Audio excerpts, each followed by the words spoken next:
नमस्ते दोस्तों, मैं हूँ टीना दुबे, एस्ट्रोलॉजर हूँ, माइंड पावर कोच हूँ। आप लोग सब जानते ही हैं। आज मैं कोई ऐसे टॉपिक पे बात करने वाली हूँ जिसके बारे में आप लोगों ने सभी ने सुना तो ज़रूर होगा, बट कन्फ्यूजन भी उतनी ही स्ट्रॉन्ग होगी कि वाकई ये पर्टिकुलर टॉपिक या सब्जेक्ट एग्जिस्ट करता भी है या नहीं करता है। Yes, I am gonna talk about vashikaran. वशीकरण वर्ड आप सभी ने सुना होगा और आप सब जानते होंगे कि वशीकरण मतलब आपके मर्ज़ी के हिसाब से किसी से काम करवा लेना या किसी को अपने वश में कर लेना। बट आप लोगों में से आई एम श्योर बहुत लोग को कन्फ्यूजन होगा कि वाकई ये ऐसी कोई चीज़ एग्जिस्ट करती भी है या नहीं। तो आज इसी के बारे में हम डिटेल में टॉपिक में बात करेंगे। तो वशीकरण मतलब ऑब्वियसली जो आप समझते वही होता है जिसे हम सोचते हैं कि अपने हिसाब से किसी को चलाना। बट अब इसमें जो लोग नहीं मानते वो लोग बोलते हैं, उनके बहुत स्ट्रॉन्ग आर्गुमेंट रहते हैं कि अगर ऐसी कोई चीज़ होती जो वशीकरण नाम की, तो कोई गरीब ही नहीं रहता।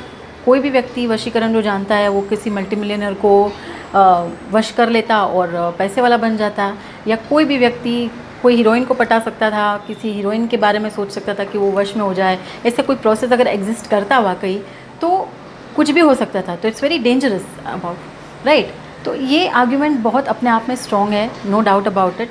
बट इसकी कुछ टेक्निकलिटीज़ है। ये सब्जेक्ट या ये टॉपिक बिल्कुल एग्जिस्ट करता है, बट इसके कुछ लिमिटेशंस है। अभी इतने छोटे वीडियो में मैं आपको सारी चीज़ तो नहीं बता पाऊँगी, बट आपको मैं कुछ टेक्निकलिटीज़ बताती हूँ। वशीकरण एक माइंड पावर की ही चीज़ है। अगर आपको माइंड पावर किस तरह से वर्क करता है, अगर आपको थोड़ी भी उसकी टेक्निक पता होगी तो आपको वशीकरण समझ में आएगा। अभी उस चीज़ को समझाने से पहले मैं आपको ये चीज़ बता दूँ कि वशीकरण 3 टाइप के लोग करते हैं। 80% फेक लोग हैं जो सिर्फ वशीकरण के नाम लेते हैं, वश करना आता नहीं है। वो एक बार आपको उल्लू बना सकते हैं, एक बार वश में करके आपको उल्लू बना के पैसे लूट सकते हैं, पर उनको कोई वशीकरण या कुछ नहीं आती। अगर आप ऐसे किसी व्यक्ति के चपेट में आते हैं तो आप बहुत ही डिसअपॉइंट होने वाले हैं, जो 80 to 85% मार्केट में लोग हैं। अब बाकी बचे 2 जन जो वशीकरण करते हैं, जिसको हम लोग या वाइट मैजिक बोलिए और ब्लैक मैजिक बोलिए। तो जो ब्लैक मैजिक वाले वशीकरण वाले हैं वो अघोर पंथ के लोग होते हैं, अघोरी टाइप्स। अब वो लोग ऐसे होते हैं कि उन्होंने अपने लाइफ को या ऐसी कुछ सिद्धियाँ प्राप्त की होती है कि उनको लाइफ में ये जो वर्ल्डली मटेरियल लाइफ जो है उसकी कोई खुशी उनको छू ही नहीं सकती। उनको वो खुशी में खुशी नहीं मिलती है। Even they don't want to बात, मतलब उनको बात करने तक का मन नहीं करता है। तो आप सोचिए कि उनको और कोई चीज़ का कोई लालसा ही नहीं रहती। तो वो लोग वशीकरण में एक्सपर्ट होते हैं, मगर वो आपको मिलने I don't think so it's that easy, next to impossible है ऐसे कोई वशीकरण करने वाले लोग, जो किसी और के लिए कर सकते हैं मगर उनके खुद के लिए, उनकी खुद की लाइफ में ऐसा बन गया होता है उनका लाइफ जो एकदम डिस्कनेक्टेड होते हैं, जिसको हम लोग बोलते हैं कई बार कि पिशाच विद्या या ऐसी विद्याएं होती है जहाँ पे वो लोग खुद नेगेटिव एनर्जीज़ को कंट्रोल करते करते उनके कंट्रोल में भी आ गए होते हैं। तो उनके खुद के लाइफ में एक बेसिक जो एक हाइजीन जो भी होता है ना, वो भी उनके लाइफ में नहीं होता है। तो बाकी इच्छाएं तो जाने दीजिए, उनकी इच्छाएं भी अलग अलग तरह की होती है। तो वो एक पूरा अलग टॉपिक है, अलग अलग रेल्म है, उसके बारे में मैं ज़्यादा डिटेल में नहीं बताऊँगी। पर तीसरे जो व्यक्ति लोग हैं जो माइंड पावर की टेक्निक्स को समझते हैं, या किस तरह से इंसान के माइंड में प्लांट किया जाता है कोई आइडिया, वो अगर समझते हैं, या हिप्नोथेरेपी हम लोग बोलते हैं, तो वो एक वशीकरण का ही पार्ट है। तो उस तरह से वशीकरण कर सकते हैं। इसके लिए आपका थर्ड आई एक्टिवेटेड होना चाहिए। अभी थर्ड आई एक्टिवेटेड उन्हीं लोग का होता है जो तमस नहीं होते, जो बुरे लोग नहीं होते हैं। बुरे लोग का थर्ड आई एक्टिवेट होना मुझे लगता है कि इट्स वेरी वेरी डिफ़िकल्ट। वो अगर सिद्धियाँ से अलग तरह की सिद्धियों से होता है। अगर उस तरह से थर्ड आई एक्टिवेट कर भी लेते हैं तो अपने लाइफ में वो लोग कुछ अपना उतना उद्धार नहीं कर सकते हैं। पर अगर पॉजिटिवली अगर कोई करते हैं तो ऑब्वियसली पॉजिटिव इंसान हैं, जब उनकी इस तरह की टेंडेंसीज़ हैं कि वो किसी को नुकसान नहीं पहुंचाएंगे, तब जाके ही वो पर्टिकुलर चक्र एक्टिवेट होता है। तो वो लोग कभी भी किसी का गलत नहीं करेंगे। और ये दूसरी बात है कि जब कभी आपको वशीकरण करना है या करवाना है, it's a long process, it's not that easy. ये इतना ईजी नहीं होता। इसके लिए मतलब ये सीखने के लिए भी सालों लगते हैं।